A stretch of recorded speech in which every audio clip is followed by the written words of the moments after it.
นี่บ้องแกงใช้แคปให้นะยังไงดิเห็นมักแดงเลยว่าห้องโอ้ยบาทนี่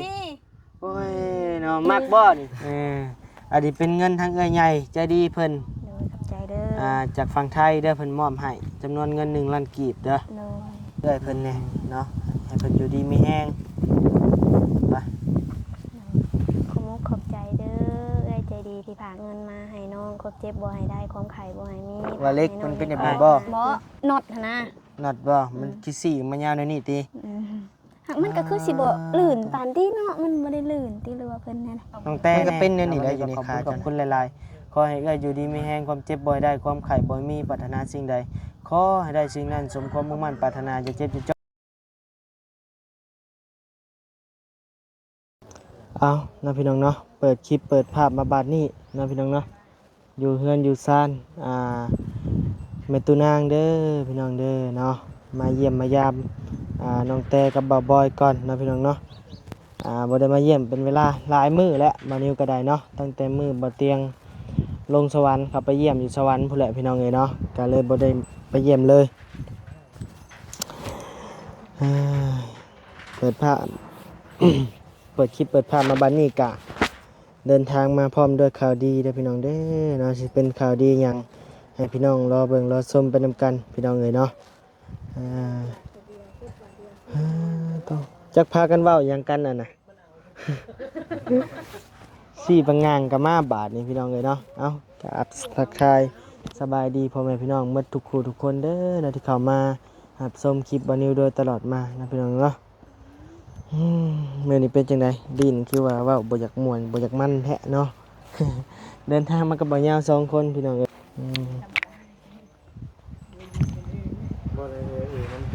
สบายดีโดย มาเผาอันลูกไผ่โดยสบายดีเด้อบ่ยาวเด้อ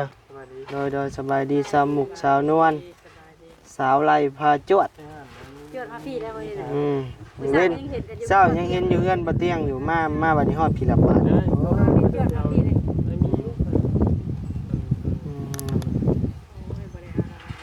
สบายดีเนาะว่าเรื่องยังนี่บ่ว่าเรื่องยังบ่เรื่องหมูขายหมูเห็นยังซื้อโทรศัพท์ขายหมูซื้อโทรศัพท์เงินเดือน YouTube เดือนเดียวแล้วก็ได้แหละสมุกนะบ่นะตัวหมูพี่บ่นะอยู่เราหลังก็ขี่หมูด้วยอยู่แต่ละมื้อโอ้ยเราผสมพันธุ์ได้น่ะได้ก็บ่ทำความสะอาดมันแน่บ่พ่อหมูโอ้อยู่สบายดีป่ะสบายดีบ่มีแน่บ่แหละก็ยุ่งเอาได้เซ่นี่ลูกขึ้นดีกว่านี่ได้อยู่บ่มึงคือไปต่อเป็นเลยเคยกินเอาคนไหนเฮาถ่ากินมะขามนั้นไม่นั่งคนไหนแซวใช้ได้อยู่เป็นได้อันนี้ไอ้จับให้ไปนั่งพุ่นก็ได้ให้ที่เบิ่งให้แล้วเบิ่งเด้อมันมืดเนาะอยากมืดอยู่เอาแซงขึ้นหน้าคุ้งล่ะยังบ่เด้งขึ้นคุ้งแล้วอันนี้ได้แล้วพี่น้องเลยเบิ้งหักคาถิ่นซะมาแล้วใช่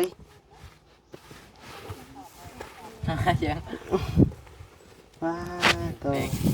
แซมแตงนี่บ้องแกงใช้แคปให้นะยังไงดิเห็นมักแดงเลยว่าห้องโอ้ยบาทนี่โอ้ย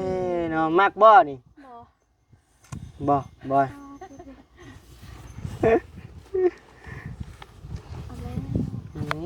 ตาเป็นตุ่มพี่ช่างได้กินข้าวกินน้ำนะบ่กินแต่ข้าวเปียกสาวหมกซื้อมาให้สาวหมกได้ซื้อให้โดยใจดีเนาะเราก็ได้คนพี่ช่างงามพร้อมใจดีพร้อมพี่น้องเลยใจขึ้นมาโอ้สินดานั่นปะเอาทำเข้าใจปะ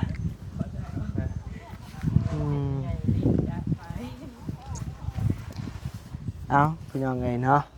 มาเยี่ยมมายามน้องแต่บ่บ่อยเด้อพี่น้องเด้อเรามื้อนี้พี่น้องเอ้ยมานั่งโอ้นั่งลมกันเป็นจังไดมาฮอดจังโมงคืนนี่ 10 โมง 10โมงบ่เตียงมาส่ง แม่ อืมโอเคได้เนาะมื้อใดเดินทางกลับเมื่อบ้าน วันจันทร์ บ่เตียงบอกวันจันทร์บ่ บ่เตียงว่าวันอาทิตย์ อืม แต่อยากอยู่อีกก่อนมื้อนึง พอเตียงว่าวันที่เจ้าชื่อว่าวันจันทร์ไม่ใช่ได้บัด เดี๋ยวจะจ้างรถเมื่อ บ่เพิ่นว่า หึ เพิ่นว่าเสือก็ว่างวันอาทิตย์ก็ได้เมื่อวันอาทิตย์นั่นนะ อื เพิ่นก็ มนั่งดีก็ดีกว่าน่ะ บ่ จะเพิ่นเฮ็ดพี่ช่าง แก้บาทมันคัน อย่าไปแกะมันเป็นแป้วนะบ่บ่อยถิ่มได้อืม เป็นไปแล้วพุ่น ตายหมอนี่เมื่อยเด้ แล้วยังตียังอันในกล้องอยู่บ่นะ มื้อนึงเด้โอ้ เอ้า คนโสดก็ต้องเอาแนวซิงแล้วเว้าเออว่าเรื่องโทรศัพท์เด้อพี่น้องเด้อเนาะทางสมุกจะได้โทรศัพท์บ่นิว มันนิ่มสิไกลหายเลย พัดลมข่อยเอาให้นี่บ่นี่ แม่ เน่าเรียบร้อยเนาะบ่ได้ยากอืม จักยังตกถึกตั้งแต่ยังบ่ได้ซักอยู่ คนก็ยังไม่อาบน้ำซ้ำตั้งแต่ผู้ ไปจักเหี่ยวไปจักตดใจอยู่ ชุดแต่เท่านี้นะบอยกินได้บ่นี่แต่ กินแล้วแล้ว กินได้บ่เจ้า กินอยู่ บ่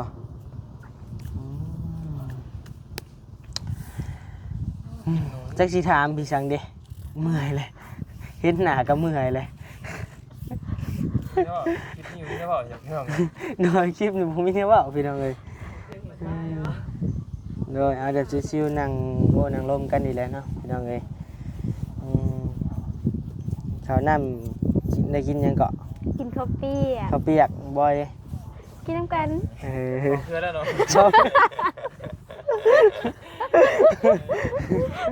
เอ้าพี่น้องเอ้ยเนาะเว้าหลายใหญ่ห่างพี่น้องเอ้ยแฮงเว้าแฮงยาวแฮงเว้าแฮงแฮงเว้าให้ผมมีเดียวเว้ากันก็มือเลยมีได้บ่เลย เนาะมันหลุด บ่ตีดอกบ่ตี เอ้ยใช่น่ะอย่าเพิ่งไปกว่าเลยเป็ด หน้าว่าได้ดีเลยเฮ้ยแต่ ก็เบิ่งเบานิ้วนี่ หันหน้าไปคุ ทำผัวอย่างไปเบิ่งรถ เอ้าเบิ่งแล้วจกหยังหั่นน่ะ จกอันนี้แหละนี่บ่ได้มีหยังหลายดอกเนาะเดไปเบิ่งโปรตีนนะ โอ้เดเองเลยซะ อ้าวพี่น้องเอ้ยเนาะว่าหลายใจกันห่างพี่น้องเอ้ยมามื้อนี้ก็มาพร้อมข่าวดีเด้อพี่น้องเด้อเนาะ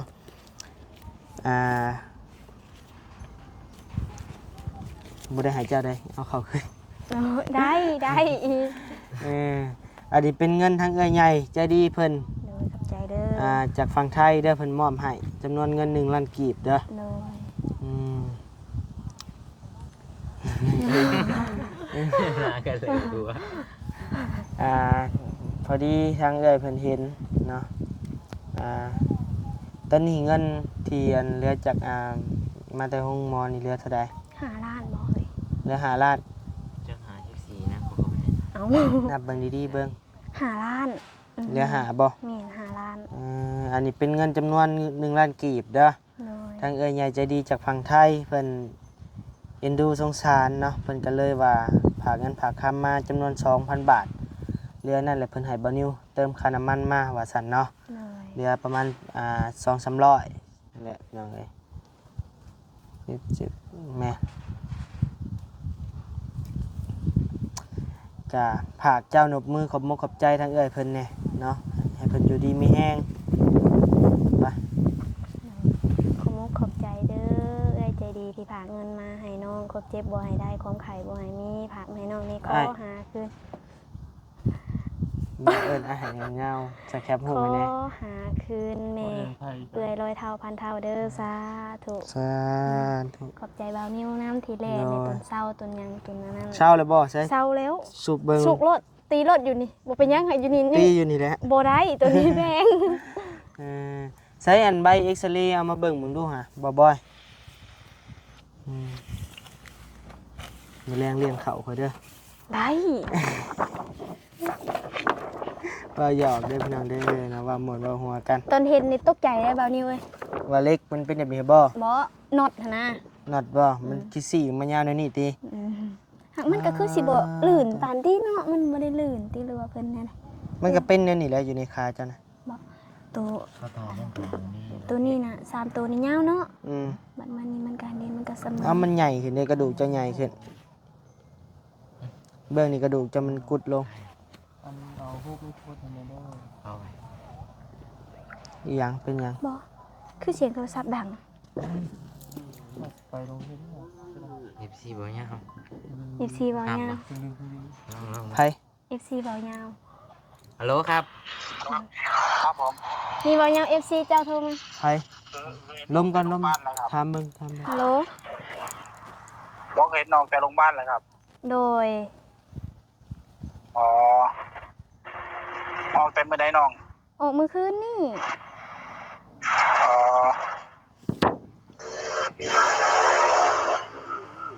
เดี๋ยวหายไปเลยน้อง โดยขอบใจเด้อ โดยกันอ้ายบินไปได้ให้ที่บินไปอยู่ โดย ติดภารกิจอยู่นี่แหละทางไก่ โดยเอาเพิ่นถ่ายคลิปอยู่เด้อไอเด้อ เริ่มแล้ว ครับผม เริ่มแล้วเป็นใหญ่บ่ FC เบายาว FC บ่ยาว แม่น เออ แม่ที่บ่ เจ้า FC หลายเนาะจ้ะเนาะ หมาย คือบ่ ความ เตี้ยมคือนี่เพิ่นสิมาบ่เกิงเนาะ FC ท่าน FC ท่านหมอยังถ่ายรูปบ่ ทั้งแพทย์ทั้งหมอ หมอกับแม่นเบิดเอฟซีบัดนี้ ประถามสื่อว่าบ่ฮู้ว่าติบ่เตียงงัวกว่านั้นก็เป็นไง บัดเฮาหรือไปบ่แนมเฮาหน้าเฮา บ่ฮู้ หมอก็ได้เออ ไปอีกบ่ มาไหมเลี้ยงกาแฟเด้อ เอา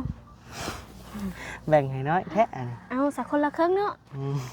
ว่าหยอกนะพี่น้องเนาะ หยอกกันหยอกก็พอได้หัว พอได้หัวพี่น้องเอ้ยถ้าบ่หยอกก็บ่มีแนวเว้าบ่นิ้วก็ได้มื้อนี้มันเป็นไข้เป็นไอแล้วก็คิดหยังก็บ่ออกซอกก็บ่เข้าพี่น้องเอ้ย ผัดเห็นกันอยู่คู่มือวันนี้เนาะจักสิเว้าหยัง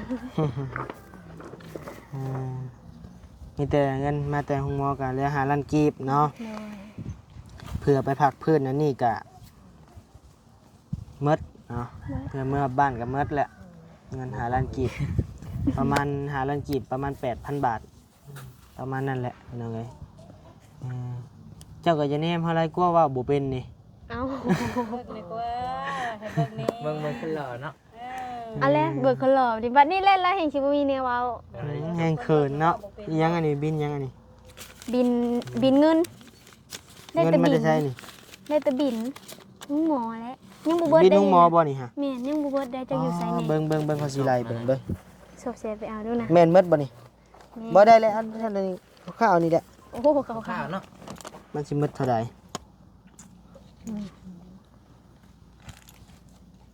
เบิ่งก็โทรศัพท์เขาก็ยังค้างเลย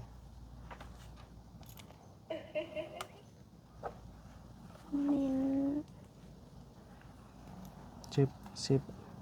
เดี๋ยวพี่น้องเด้อหาเครื่องคิดเลขก่อน ป้าตัวไม่ได้เอาแสงขึ้นโทรศัพท์ บ่ กะ เอาขึ้นก่อนซะ เออ เนี่ยคุณลินโทรศัพท์เป็นว่ามีทางเอื้อยเพิ่นไล่เบิ่งแล้วบ่ ยัง เพราะว่าเราหากระจกเอาให้ถอยเบิ่งตัวนี้ถอยไปยังไม่ได้ไล่เบิ่งนะ คือสิหลายเนาะ ไม่ไล่บ่เป็น ยาแล้ว มันหลายเกิน ถือว่าเงินจำนวน24ล้านพี่น้องเลยเหลือแต่เงิน5ล้านกีบเนาะเท่านั้นแห เอา ละ เงินสาวไล่เอามามอบให้อีกได้ เงินเท่าไรอีก เมน3 ล้าน 3ล้าน แม่น บ่หักบ่คอมเมนต์ว่าเงินนั้นมันเบิดตะเหิงแล้วเด้ โดย เงินผู้นั้นผู้นี้มา โอ้ มอบให้ คือว่ามีผู้ใหญ่เพิ่นสดซอยมาใหม่อีกเนาะ แม่น คือว่าหมดหลายเติบพี่น้องเลยเนาะ มีสักกี่เลยครับมีแบบ ตอนนี้นะ มีเมื่อกี้แบบน้องทีมแต่มันมีไปเงินจัง ก็บ่เป็นหยังเพิ่นก็เป็นความดีเจ้าอยู่ กินยุ่ยามซอย เอ้า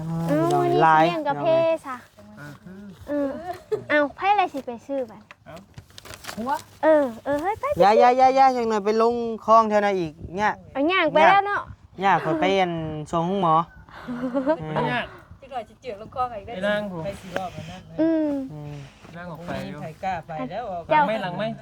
จังบอกปะ เนาะ นี่น่ะมาอยู่ดิ บ่หนาไม่คุณให้ได้นะ ว้าวเจ้าก็ได้บ่ยาวเอ้ยเนาะซันไรเดอร์เนาะทางบานิวก็ขอขอบคุญขอบคุณทางเอ้ยใหญ่ใจดีจากฝั่งไทยเด้อเนาะที่ฝากเงินฝากคำมาให้ทางบานิวแน่ให้ทางน้องแต้แน่เนาะบานิวก็ขอบคุญขอบคุณหลายๆขอให้เอ้ยอยู่ดีมีแฮงความเจ็บบ่อยได้ความไข้บ่มีปรารถนาสิ่งใดขอให้ได้สิ่งนั้นสมความมุ่งมั่นปรารถนาอย่าเจ็บอย่าจนร่ำรวยๆเด้อเอ้ยเด้อเนาะโดยสาธุสู้ๆโตก็ได้เนาะมื้ออื่นมื้อบ่เกินมื้ออื่นและมื้อฮื้อนะพี่น้องเนาะได้เดินทางน้องแต่ก็ได้เมื่ออยู่บ้านพัวไปพุ่นก็หักแพงกันเด้อบอยผัวผู้ฮู้สู้ผู้งามเด้อแต่ เลย เอาสู้อีกผู้หนึง บ่เอาแล้วสู้ เอา นี่ สู้ผู้งาม บ่เอาแล้วอย่างงามเลยก็บ่เอานะบัดนี้ เอาแต่ผัวผู้เดียวนี่บ่ เอาแต่ผัวผู้เดียวนี่ มื้อใดสิมาขอบอย เอาบ่ขอเลย บ่ขอบ่ ซ้ำอย่างเดียว เอาค่าดองข่อยเด้ผู้หับข่อยเป็นผู้แล่นกับเบาเหยาว เอาแต่เอาคา ไก่น้อยตัวหนึงก็ได้ไปเฮ็ดไก่อบเพื่องนี่ไป ตอนนี้บ่ ตอนนี้โลด ค่าดองจ้ะนะบ่เอาหลายดอกเนาะ เพื่อนก็หลายได้ก็บ่เห็นกองมันใหญ่จริง น้ำมันก็มี โอ้ย เป็นลี่ แม่นางอืม ไปไปตามสิทำคลิปต่อ นี่เห็นแล้วแจ่วอ่ะ ยังบ่เห็นเจ้าของเพื่อนบ่อยู่กับบ่ เอาเบายาว เบายาวเห็ดแก้ว เอาพี่น้องเอ้ยเนาะอ้าย นางที่พกหน่อยเลย อืม ดื้อบ่เรื่อง แล้วแดดแล้วเนี่ยเขา ใช่ไหนยังแม่นาง โอ้ ใช่มาเบิ่งแน่อุ้ยขากะลีนี่ ไม่เท่าเถอะ ไม่เท่าใช่ลูกสาวน่ะ โอ้ยสับเด้ว่าไม่เท่านะ เนาะ เอาเคยใหม่เด้ เคยใหม่เปล่า นั่งกินข้าว มึงเนี่ยหน้าแดงเลยนะเคยไหมหน้าแดงแล้ว นิ้ว ฮะ เวลานั่งกินข้าวก็นั่งสิไก่ที่เกรงใจว่านะ บ่ได้เกรงใจจักที ไม่ต่อ เคยมาแล้วก็การข้าวใหญ่เลย เด้น่ากินเลย ยั นี่ งกินหลายคือเก่าบ่เป็นบ่นิ้วอ้ายยังไดพี่น้องเอ้ยแพนกล้องไปเบิ่งมึงดูหาเบาเหยาวโหสิให้บ่นิ้วเว้าเป็นได้จังไดอะน่ะ เอาเนี่ยมึงหน้าคนเด้ อ่ะ เนี่ยมึงหน้า มันเลยว่าเว้าบ่เป็นถอยเป็นคว่ำมื้อนี้ฮะพอกำหนัก มีผู้ชายพังเด้ เว้าล้ำไปล้ำมาอยู่ เจ็ด ครับครับ ว่าเรากินแตงก็ได้ โอ้ย เลย ไปอายเนาะ เบิ่งดูแตงน้ำมันบ่นะ เอาดิเอากินให้มันได้นาที เจ้าได้จ้ะ กินอยู่อืม บ่เลยเนาะ อ่ะ อันนี้แต่นอกบ่ฮู้อันนี้นะ อืม สงสัยบ่มีแนวกินแล้วพากินหมักแตงในบัดนี้ อีหยังจัง นุ่มๆเนาะตัวมันฮัก ต้องคอยเบิ่งเหรอบ่เนี่ย แม่นติบ่ฮู้ คน38รอบ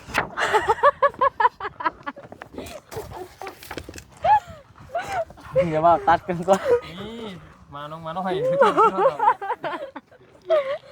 หยังกันน่ะโอ้ตัวนี้แหละครับ บ่เบิ่งบ่ ได้เนาะ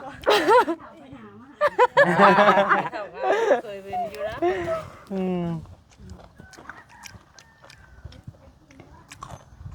ลูกสาวเราอยู่หลังบ้านเดี๋ยวไปจีบลูกสาวแล้วก่อน นอนฝากกูเย้านะ ใช่ 20ปีเลยได้ หมอแล้วมองไปเลยกูหน่อย มันสิเรียกผู้ใหญ่ดิ เอา อีหยังกันน่ะบ่อีหยังกันน่ะบ่ มากูหน่อยกูว่าเลี้ยงไว้เลี้ยงเอา เดี๋ยวเอา เลี้ยงไว้กับมือเลย มากันยังขากันอยู่ บ่ได้ขา บ่เรื่องจริงเนาะ แซว มื้อนั้นก็ได้ยินเด้อคือว่ามักผู้น้อยได้บ่ถามหาผู้ใหญ่ บ่ อะไรบ่ เซลไปให้มันได้อีกนาทีกัน ทำคุณใหญ่กับแบบว่าประสบการณ์หลายแล้วนะ ดีแต่ว่าเราก็มีประสบการณ์จะไม่ได้สอน โอ้ประสบการณ์แบบที่กระโยก มันก็บ่อยากคักบ่ได้เนาะเออ จะประสบการณ์อย่างเนาะอ่านแต่เนี้ยเดียว แม่นแล้วแหละ